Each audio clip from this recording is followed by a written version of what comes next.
Another great thing with this system is if we go, just wait for that to clear, if we go to music, play a record, I'll turn that down, click play. So at the bottom there, you see, if I click on that, Honda HFT, there's a tick next to it.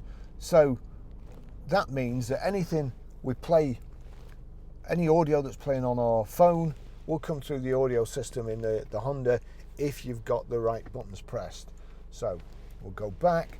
It's still turned down on my phone.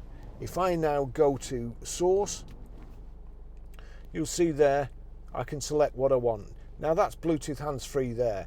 So click on the Bluetooth sign and then we'll turn this up and then turn this up and it'll blast out in a minute. That's how you stream audio. It's a good system, as you would expect from Honda. Nothing but the best. Thanks for watching. See you in the next video.